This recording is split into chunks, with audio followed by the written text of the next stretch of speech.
everyone, welcome back to my channel. Please subscribe to hear children's books read aloud. Curious George Goes to a Chocolate Factory by Margaret and H.A Reys. This is George.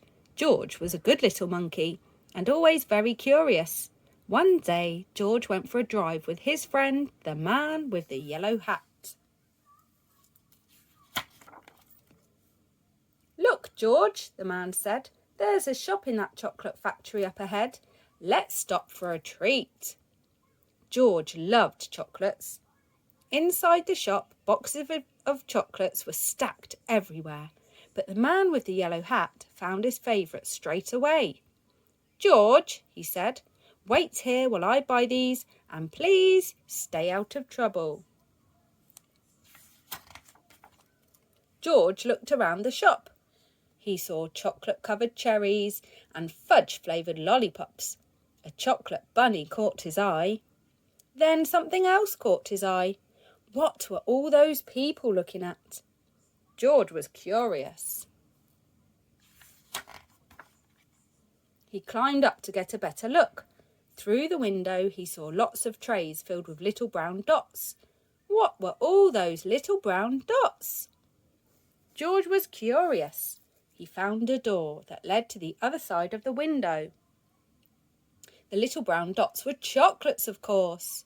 A tour guide was showing a group of people how to tell what was inside the chocolates by looking at the swirls on top.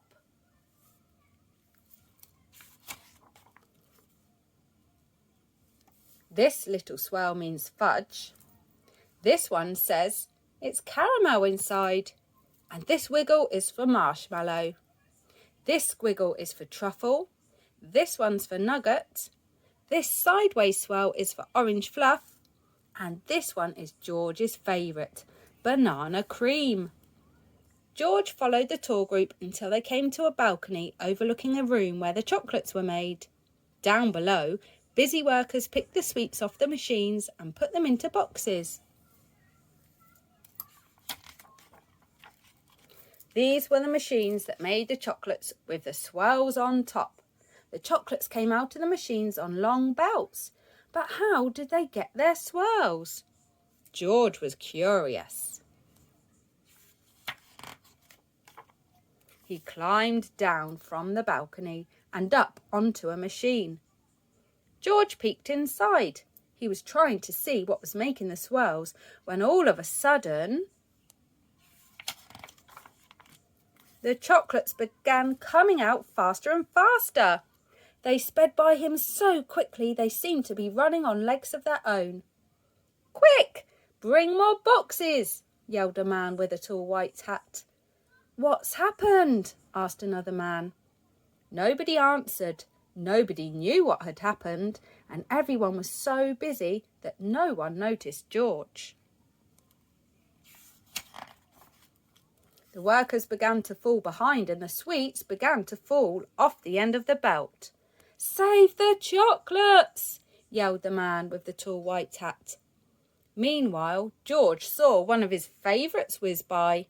He tried to catch the banana cream chocolate, but it was too fast.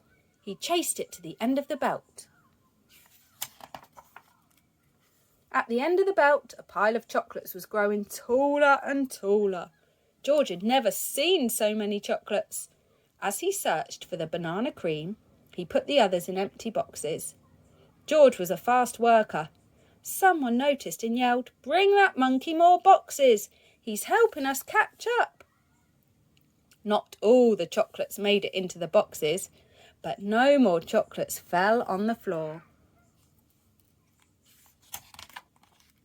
Just when George and the workers were all caught up, the tour guide ran in with a man in the yellow hat. "Get that monkey out of here," she yelled. "He's ruining our chocolates." "But this little monkey saved the chocolates," explained the workers.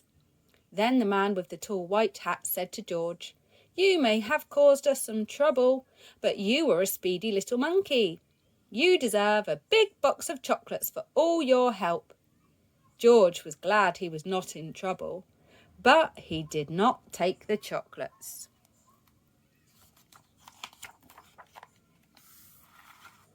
Back in the car park, the workers waved goodbye as George and his friend got into their little blue car. "George, are you sure you don't want any chocolates before we leave?" asked the man with the yellow hat. George was sure. The end. Thanks again for watching. Don't forget to like, subscribe and share. I'll see you again soon for another story. Cheerio.